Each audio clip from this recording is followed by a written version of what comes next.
Hey everyone, my name is Neil Karski, and I'm the CEO of Patient Engine, a seven-figure digital marketing, lead conversion, and coaching agency for high-ticket aesthetics providers. And I would like to personally welcome you to the Aesthetics Millionaires show, where we sit down with industry entrepreneurs to talk about their personal journeys and discuss proven growth strategies. My genuine hope is that through this podcast, we can create more success stories in this industry and help more business owners scale past their competition. Enjoy the show. Ladies and gentlemen, another episode of Aesthetics Millionaire Show podcast. Today, I have one of my really good friends and clients, the wonderful Damiani. She's the owner and founder and CEO of Destin Weight Loss and Wellness, which is an integrative practice and a beautiful Destin, Florida. Thanks for joining us. I appreciate it. Thank you, Neil. Thank you for having me. How did you get into the aesthetics and wellness space? It's a very popular space to be in, so I don't blame you. But maybe let's walk our listeners through like a little bit of your story or around like what you did before and how you got into this industry, because you got into this industry about, I think, what is it, a little bit over a year ago? In July, it was a year. July was a year, and you already scaled this, to basically seven figures. So we're rocking and rolling pretty fast here. Let's talk about your story about how you got into this industry and what you did before then. Well, I've done many things. Massage therapy. I was a pilot, a dive master. I've sold multiple things from knives, cars, collection services, you name it. Shade structures was the last thing I was involved in. I was in Arizona in the horrible dry heat, standing outside, talking to people about their shade needs, and being treated not the best by my supervisor, and got very motivated to look into something else to do. During that time, I was changing, transforming myself. I had gained about 30 pounds during the whole quarantine fiasco. I had a desk job, and I was sitting on the couch behind my laptop and eating too much and doing very unhealthy things. So I went to the doctor. He recommended I try some GLP-1s. I started that journey, lost 30 pounds. My phone picked up that algorithm, started posting ads all over my social media about GLP-1s, and I clicked on one with a consulting firm that was helping people open up weight loss clinics. So I went to Spain to unwind and decompress from my stressful situation I was in, and I had a meeting at about 10 p.m. in Mallorca, Spain, in bed while I was jet lagged with a gentleman from a company, and did some research, looked into it, decided to do it, signed my contract May 31st, saw my first 5 weight loss clients, including myself, on July 15th, moved from Arizona to Destin last September 10th. Saw my first clients, thanks to you and your team, on October 24th, and I have been open and running ever since. We started off as a very small weight loss clinic, and now we're a full-blown med spa. It's been a crazy fun ride. Yeah, no, I'm sure. I'm sure it has. So, kind of talk us through like the beginnings, because like you went pretty fast. This year kind of flew by for you. I remember just talking to you about like, adding other modalities right off the bat, like just trying to absorb as much guidance as possible in the beginning to figure out what you were going to do. I don't know, you kind of like made a lot of different switches in the first few months. You pivoted, made some important decisions. So like kind of walk us through like the last year and some important like lessons and key takeaways that really helped you to grow your patient base and scale your business and help a lot of people. Well, we just started offering GLP-1s and used body sculpting machine. I only had one when I started. I had a laser lipo machine, and we would just use it as an incentive to get people through the door.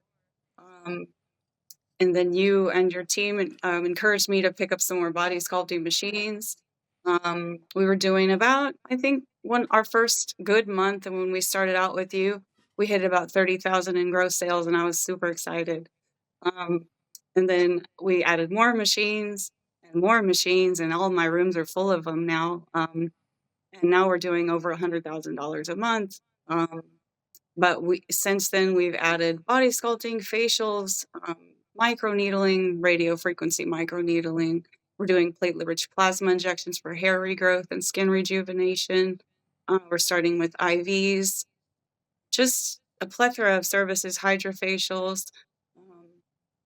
And honestly, just our clientele has grown by leaps and bounds, and we're learning from them what they want and need and adding services as we can. But I think part of the reason that we've grown successfully is because we've done it slowly and in a nice, organized, calculated way so that I didn't overwhelm myself or my staff too much. We just kind of tried to master what we were doing before we started adding more services.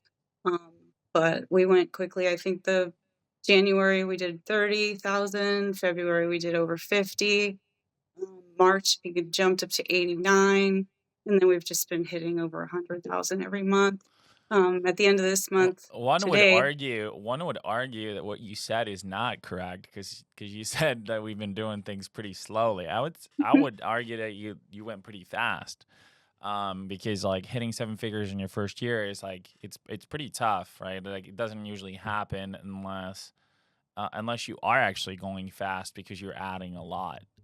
You're adding a lot of new patients and revenue and stuff like that. So I think that you guys did actually a really good job at sales too, because like the credit needs to be shared because you guys kind of figured out how to sell pretty fast, and I think that comes through some of your background as well. So maybe we can talk about sales a little bit, and I'm gonna be redundant and say that like you did it something slowly, but your growth has certainly been slow. So let's talk a little bit about sales and how you brought your experience and your vision into your business to sell, and kind of like how you guys were able to convert a lot of your new clients into recurring clients.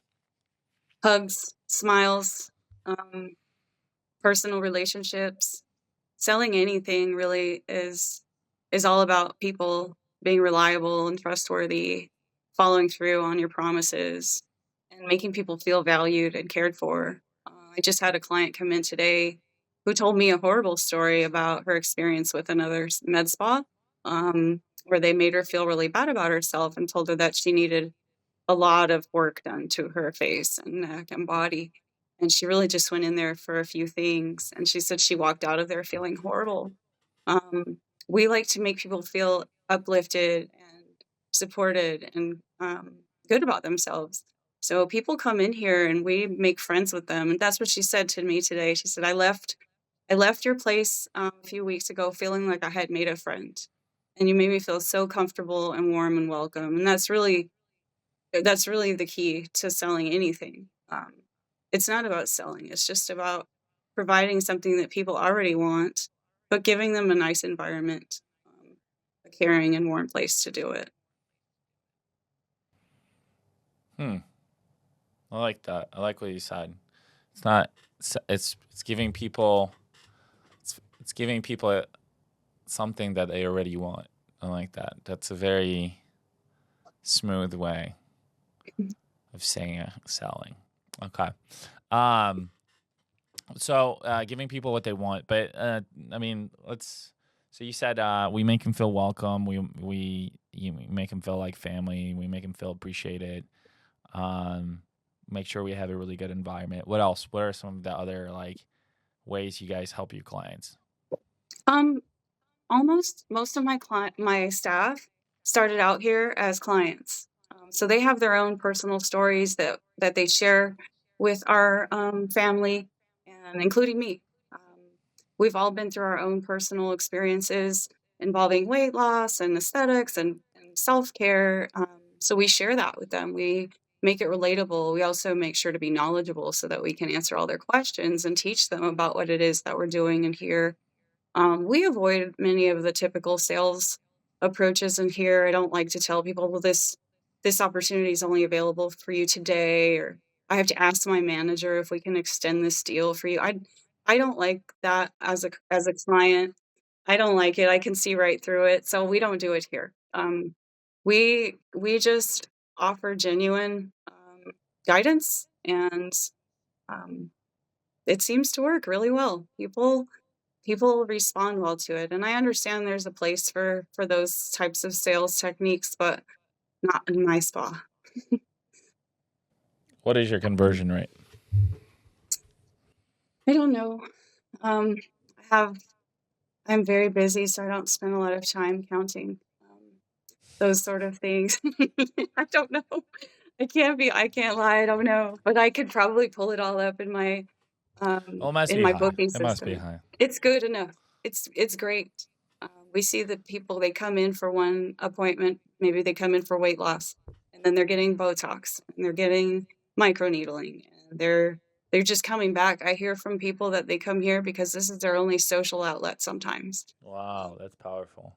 Um, So Anna, we talked about sales a little bit. I love that you said that a lot of your employees are your past clients who have their own stories, which I think they're able to tell those stories to new clients as well, which makes that sales piece a lot easier or more organic. I love that you said that it's an outlet for your client. It's a ritual. It's a place for community. It's a place where they feel appreciated and welcome, where they can actually, just maybe disconnect or detach from other type things, and where they have people who understand them and are helping them consistently.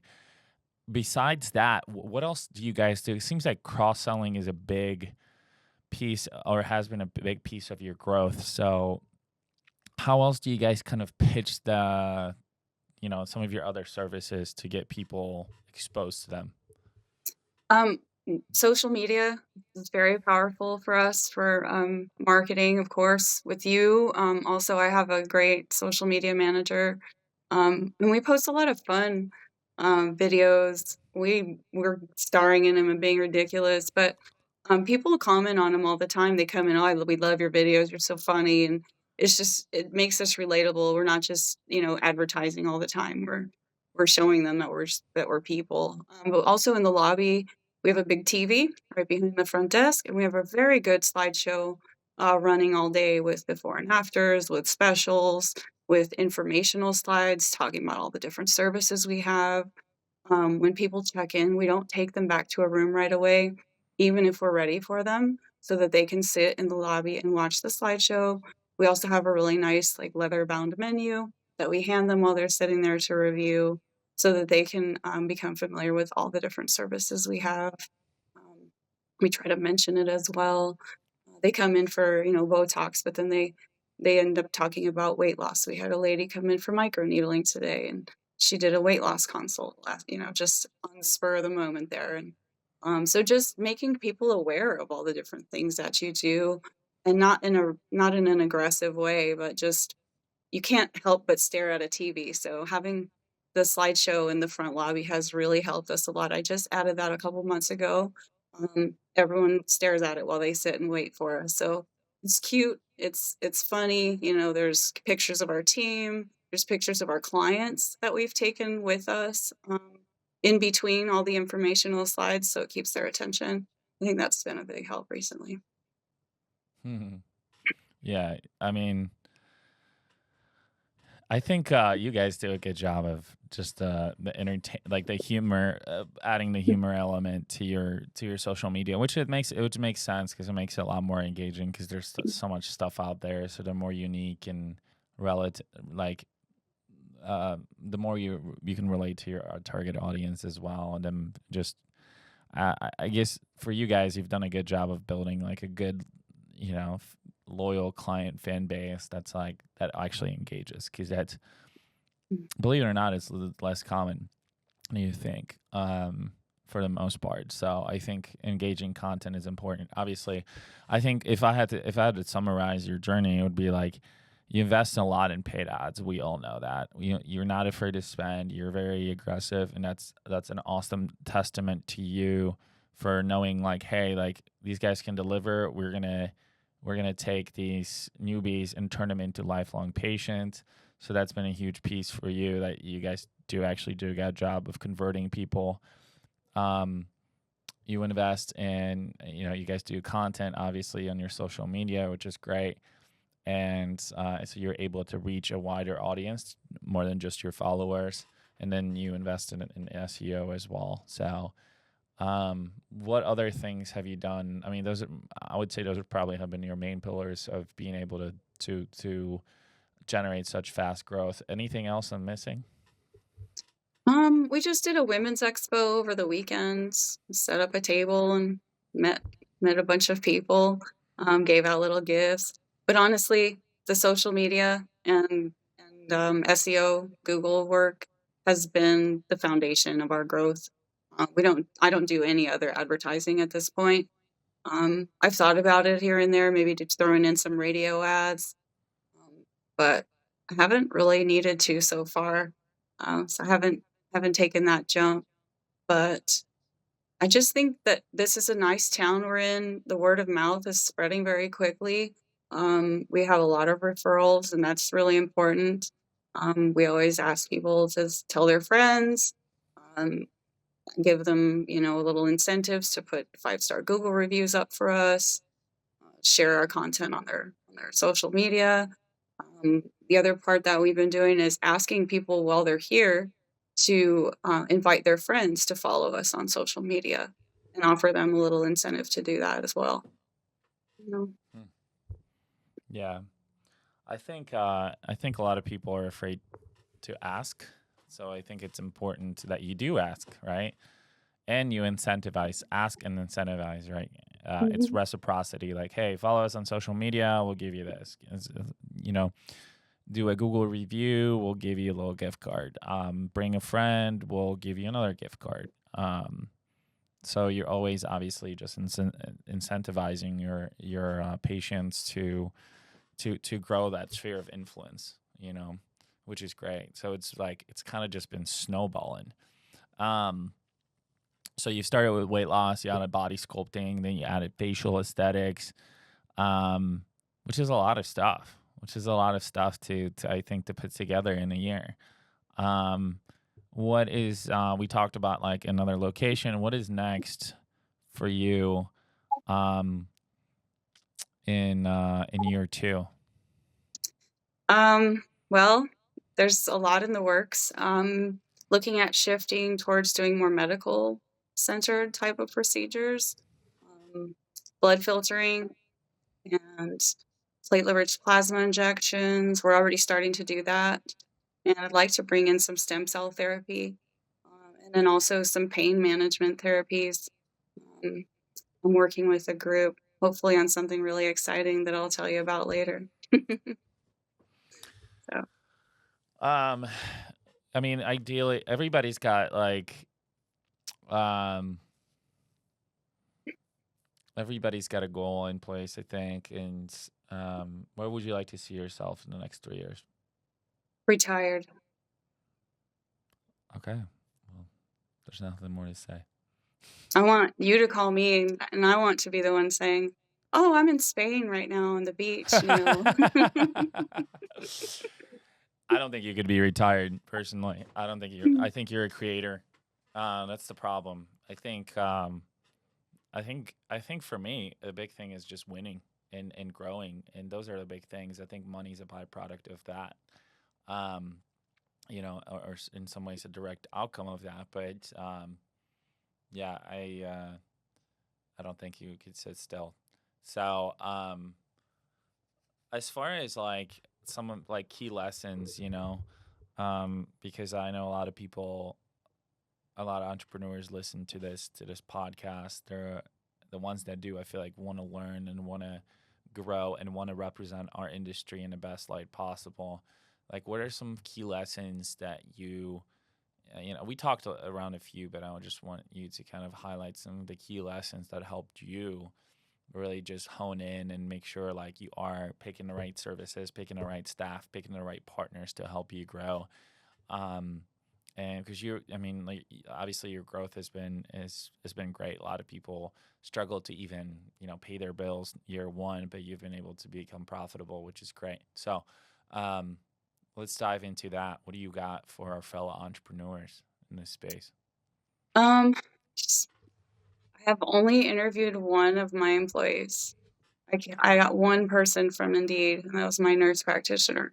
Everyone else I handpicked because of their amazing personalities and their kindness. Um, and I get so many compliments about my staff. Your staff's so nice. Your staff's amazing. Really doing that and being an effective leader and making my staff feel supported and loved and appreciated. Um, they are more loyal. They're more motivated to come to work. I also incentivize them financially. Every one of them makes commission plus a very good hourly pay. Um, so I don't have much turnover, and the only turnover I've had has been because I decided to turn over those people. Um, we have a very happy environment here. We get along, we work well together. And just trying to stay organized, keeping the spa very clean. I mean, spotless and organized, and makes people feel more confident in you when they walk in. They don't want to see the broom in the bathroom. Those kind of things I always notice when I go to someone else's business. They have boxes, sitting in the hallway or in different rooms, and it's just a big sign of your effectiveness when you have a clean spa. And I know that sounds a little bit silly, but that's something I'm very focused on. Everything needs to be right in its place and angled in the right way, and just perfection is really key. But also just following up also is a huge challenge because there's so many clients that we need to follow up with. But every day I have my staff out front, and if there's not someone in front of them, they're on the phone, texting, calling, following up with our clients on weight loss programs, on body sculpting programs, people who have come in for aesthetic services, checking on them to make sure that they're being supported and that they, are having their questions answered. Sorry. I think in the beginning we didn't do a great job of that because we didn't have a good system in place. Once we started growing really fast, in the beginning it was very easy because we didn't have that many clients. But then we just started getting really busy. We kind of lost track of some people, and that was a big lesson. We did have some people that were a little bit disappointed in us because we failed to follow up properly. And we learned very quickly that that was an extremely important part of our business. So I have put a lot of focus on that. I recommend that we get people that come in. Sometimes we have people that weren't really thrilled with their results from their body sculpting sessions, and we'll reach out and mention that we have new services and that we'd like to give them very large discounts on our new services like radio frequency microneedling so they can try it and get the real results that they wanted to see. Because sometimes people are looking for very significant changes. And so we've tried to find modalities that can provide that. So we've been able to get a couple people back in the door that left us, kind of feeling ho hum about what they did here because we followed up and offered them some new opportunities. And we're not the most expensive spa in the area. We're not the cheapest either, but we do like to offer affordable pricing so that everyone can come here. Um, and that's not always the case in our area. We live in a very affluent town, and if we drive down the street about 30 minutes, the price is double. So people are happy to drive here we have clients coming from an hour and a half away to come get services here. Wow, that's powerful. That's testament to pricing, but also just to like wanting to get clients results, and like you said, just having your staff who I think really cares. What are any other like helpful nuggets for people to that you've been able to implement? Like you said, like following up with people has been big as well, just to making sure that they feel cared for and appreciated. Um, Anything else that helped you guys to retain patients and grow? Um, like you said, like your growth has been instrumental, has been very impressive in the last year. And I'm gonna say this again, Anna likes to spend money, guys. Like it doesn't it doesn't. You're not going to spend $2,000 and make 100,000. So don't think that this is this is the case. And I think a lot of people have this false idea that like, oh, I have high expectations, but I'm not willing to invest, and that's far from the truth, right? It's like, oh, I want this Louis Vuitton bag, but I want to pay $50 for it. It's not going to happen. Mhm. So I know you like to pay to play. Is that certain? Have you always been like I'm sorry, not risk averse, but more so a risk taker in some ways, or has that developed more so recently? I used to take risks like skydiving and bungee jumping, all kinds of adrenaline rushes, and then I had a big injury, so now I have to do it with marketing. We have about 4 campaigns running currently. I started with one, um, then we added another one, and now I just feel like I want to add another one every month. And I just asked Shell to add one more. So um, it works. I mean, right away it works. And it brings people through the door. And when I first started working with you, you would always say, well, we really want to promote services that you can sell packages for. But I don't feel that way. I want the people in the door, and then we can make them a part of our family, and they'll buy more services, even if they don't buy 6 of whatever they came in for initially, they're still gonna come back and get other services. I don't care what it is, I just want them in here. Um, so Yeah, it seems to be I like working. your approach. Like you kind of like understand the concept of long-term value of a client. Like you understand my business models is a lot different. I have a very small I have a salon suite, I have a small location. Most of my traffic comes from paid ads, SEO, and some referrals. Like I don't get a whole lot of like return traffic because we don't provide as many things as you do. And like in your practice with like a solid brick and mortar with multiple staff and multiple modalities, like the goal is to always want to make sure that these people get amazing results and come back to you because like you said, like you could be helping these people forever. You could be solving a lot of their pain points and then as you add more modalities, you could solve more pain points. So like I appreciate that about you, that you understand like, hey, we know who we are and we know that we can retain these guys and we know that they're going to come back and we know we can cross sell. So every single month your ROI goes up because these people keep coming back, and it's not like a short sighted like, oh, screw these people. It's more so like, oh, like, okay, we're gonna do our best to make sure that we convert them, and conversions may mean a package, a treatment plan, it may mean a membership, may mean and just another visit, and it may need a cross sell, whatever it is, right? Mhm. Yeah. And honestly, a lot of what I talk about with my clients has absolutely nothing to do with services. They come in here and talk to us about their families, jobs, tragedies, stress. I mean, we're doing life coaching here all day long. And just having someone to listen to what you have to say sometimes just makes your whole life better. And I think, we're not here set up as a life coaching service, but that's pretty much what it ends up being. And I don't talk to my clients about services very much. I mean, I present it to them, I answer their questions, we talk about that. But I would say probably 60 to 70% of our appointment is spent talking about them and connecting with them on a personal level and getting to know each other and building that trust.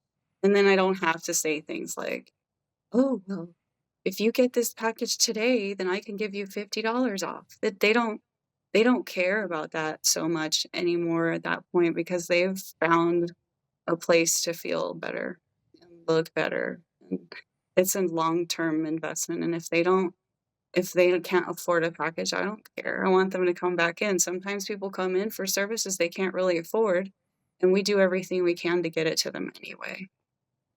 financing programs. Of course, we have the financing, but sometimes they don't qualify for it.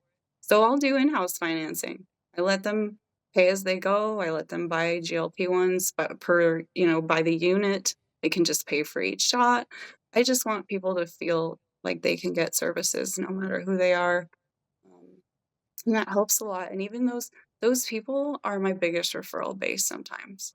They have a lot of friends and they'll go home and tell them what happened for them here. I can't tell you how many people cry in my office. It's not just about the logistics of the service and the price, and it's about just connecting. And we hug everybody unless they're not okay with that comes in and out of here. And I think if you spent more time in your spa hugging people, you'd probably see them come back more. I'm not in my spas, but I need to tell my I staff know, to. you should. You should go give hugs, Neil. I'm just saying you'd probably triple your profits. All right. Let's get into a couple of fun questions, and we're gonna get out of here. Let's see. I do my luxury brand question a lot. I need to get away from that one. We need to do something more fun. Dream car. A McLaren. Nice. Let's see. Guilty, like pleasure, trash, fast food that you eat that maybe you'd like to get rid of at some point. Oh gosh, spicy Chick-fil-A sandwiches. Yeah, that is branded trash. Actually, it's great. It's so good, but it's so bad for you. Cool. No. Where can people find you if they want to connect with you, if they want to network with you, if they want to learn more about your story, if they just want a friend in the industry? Destin Weight Loss and Wellness 2.0 on Instagram. Our original pages got hacked and shut down, so now we have the 2.0 page. They can also find me at Crab Island on my jet ski on Sundays. Or DestinWeightLossAndWellness.com, or my favorite watering hole, the Sky Bar in Destin. Sky Bar in Destin. Ladies and gentlemen, the amazing Anna Damiani, thank you so much for joining us. Thank you, Neil. I had fun.